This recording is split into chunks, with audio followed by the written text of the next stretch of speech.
So the first thing you want to do is set your keybinds. To do this, open the options, and from here you can just type in mania.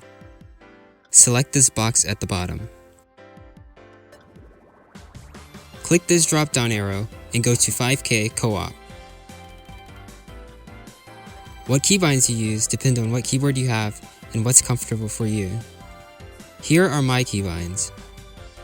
Notice how I have a different spacebar for better access to the bottom row keys for my thumb. Here are some other common 10K layouts. Be sure that you can press all 10 keys at the same time. Not many maps do this type of movement, but if you're already holding down a number of inputs, it could block any other inputs until you release those keys. I won't be going over special layouts such as 4 plus 6K or 5 plus 5, as that's not what this video is for. Most skins only work up to 7 or 9K. It's possible to edit these, but it's easier to download a skin specifically with 10K in mind. The 10K community Discord has a spreadsheet of skins that you can download and try out.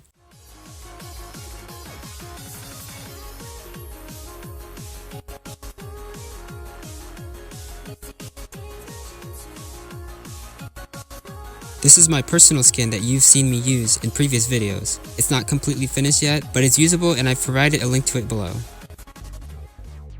There aren't that many ranked 10K map sets in Mania, so you could download all of them. However, most of what you'll be playing is loved and unranked maps. If you're coming from 4K, then a good starting place would be the Flow map packs. These are maps designed to be a very beginner-friendly entry to 10K, with the star rating peaking at 3 stars. If you have some experience with 7K or higher, then you can start with this loved set.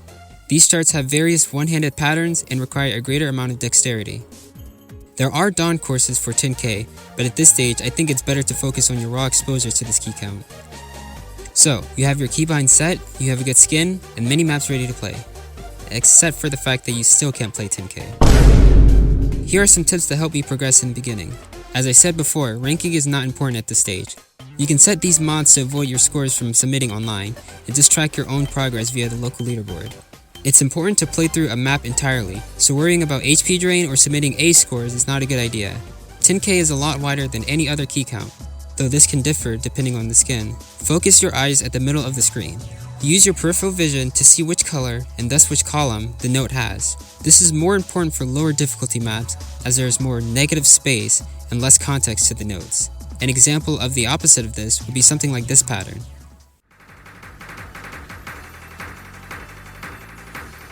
I have just hit the middle finger, and now there's space, and I know that the very next note is the ring, followed by pinky.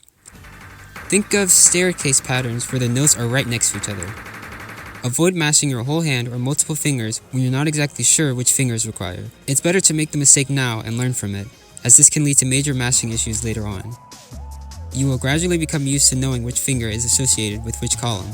Try to put more emphasis on independent finger movement rather than wrist twisting or dramatic arm movements. You see this a lot in 4K, but that's for obvious reasons. Avoid playing maps too hard at an early stage. If you're getting below 75%, it might be too hard for you and unoptimal practice. Avoid D scores entirely. In general, try incorporating 15 to 30 minutes of each play session to 10K. If you're wondering about improvement, I started playing 10K at around July of 2022 and recently got my first S rank on a ranked 4-star. You can definitely have faster improvements if you have really consistent practice, but this kind of thing heavily depends on how skilled you are prior to starting.